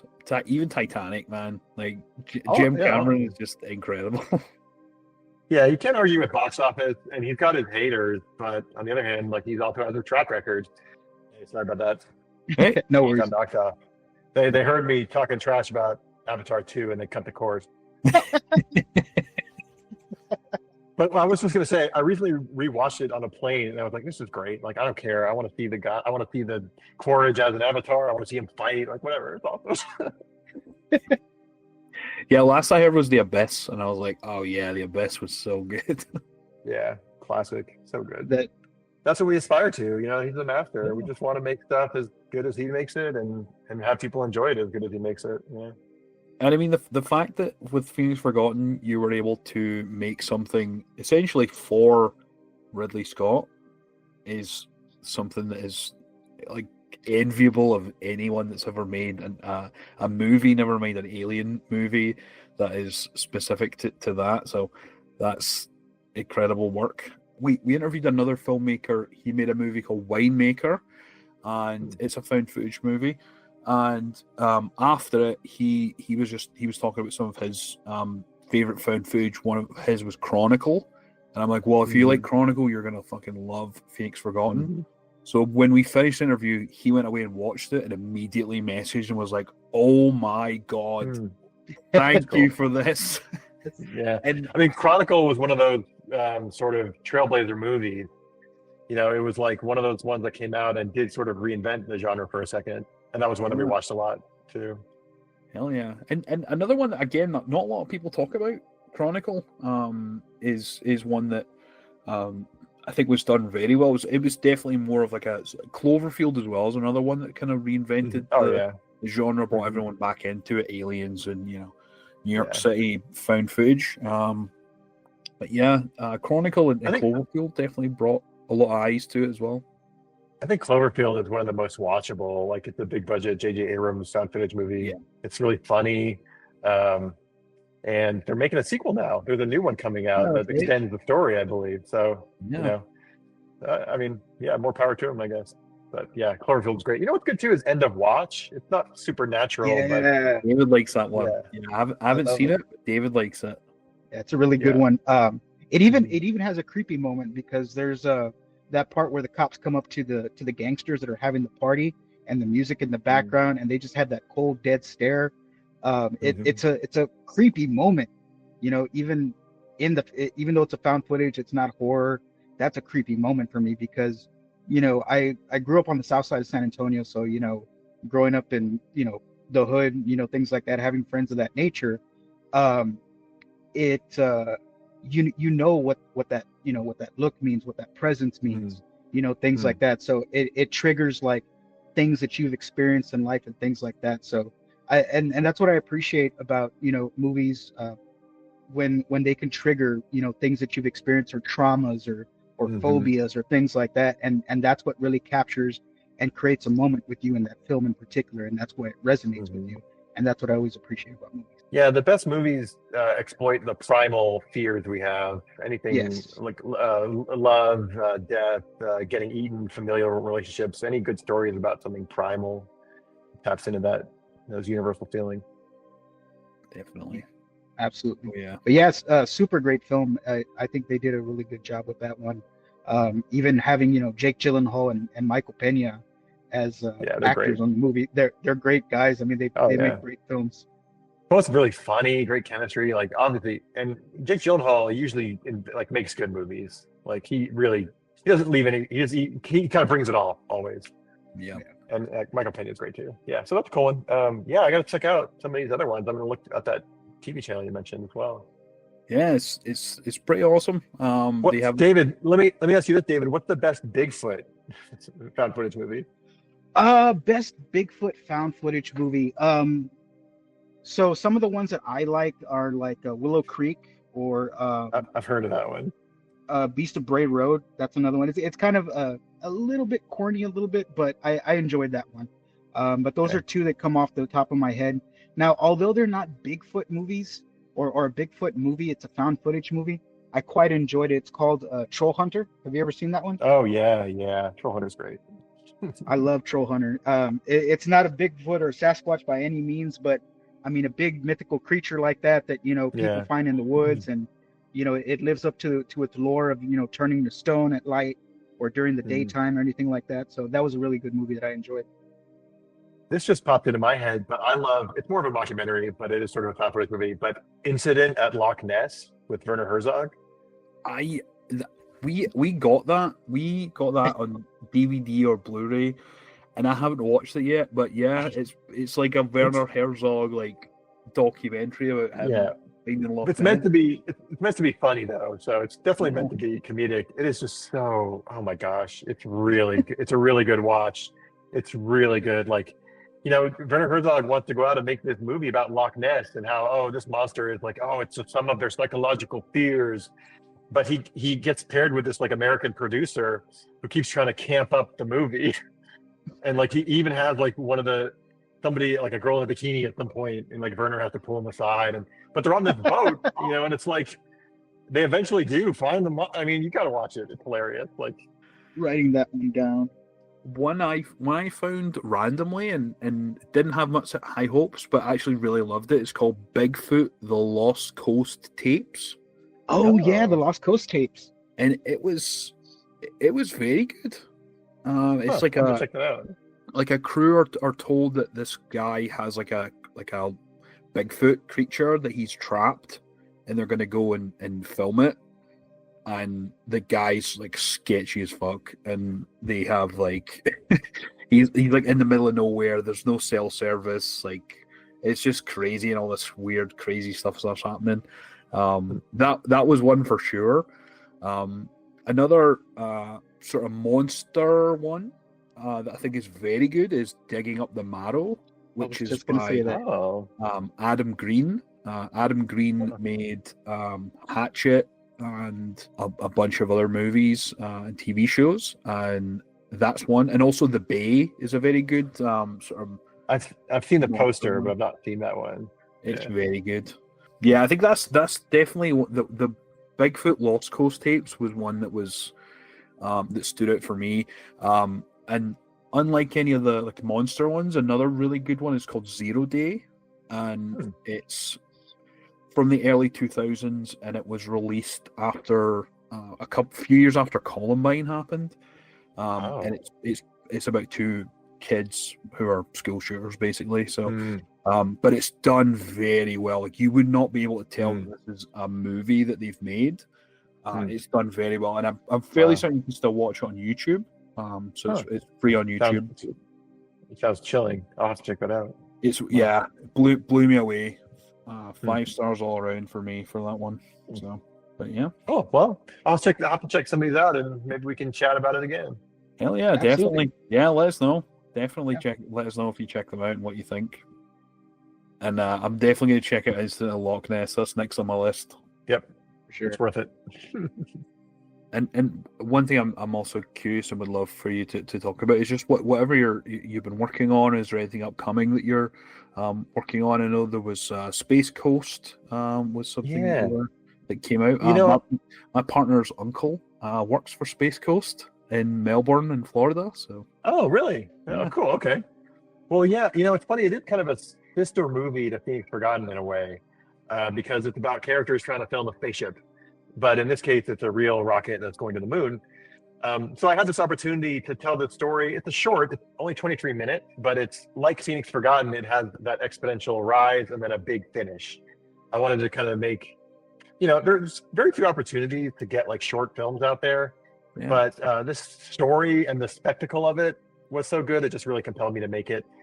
So really just made it not really knowing where it would end up, but finished it, captured this great story about the Artemis 1 rocket finally lifting off.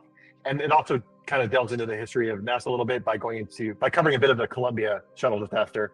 It's really a story about characters on the Space Coast. It's about rocket launches from the blue-collar perspective. But like Phoenix Forgotten, it has this big showstopper ending. And that's this like really cinematic, really cool edit of the Artemis launch when they finally get it off. But it's a sister movie to Phoenix Forgotten in a lot of ways because like I found this character who's hung up on this tragedy from 20 years ago that still hangs over him like a cloud. And that was very much like Sophie, the character in Phoenix Forgotten, who's the disappearance of her brother is kind of her impetus for making this movie. And then, yeah, like I said, it's about a spaceship and these people who want to see it. And then it does have this kind of showstopper ending. So it was strange. Like I didn't set out to make a movie that had some similarities, but artists and filmmakers and writers, they often do cover the same ground just because it kind of comes from somewhere else. So for whatever reason, these like tortured characters and spaceships is like the genre I seem to be stuck in. But yeah, it's been on the film festival circuit. It's won some awards. It is going to have a wider release in the future. We're still working that out. But when that happens, I'll certainly let you guys know. I'd love for you to check it out. Yeah, I would love to. So it's straight nonfiction. Yeah, but it was a cool just opportunity to make it. And then otherwise, I haven't made a narrative feature since Phoenix. It's just hard to get them going. So we're still working on it. But hopefully sometime in the future, we can talk about another paranormal story. Hell yeah. We're all about it. David's first love is aliens and the paranormal and cryptids. So nice. Yeah, me too. Right up my alley. Brilliant. Well, cool, guys. I really appreciate being on, and follow up with me because I'm going to send you these DVDs. Definitely. No, I appreciate it. Thank you so much, Justin. Thank you for taking the time, and all the best. We'll definitely keep in touch. All the best, David. All the best, John. Chat with you guys later. Have a good night. Thank you. Bye.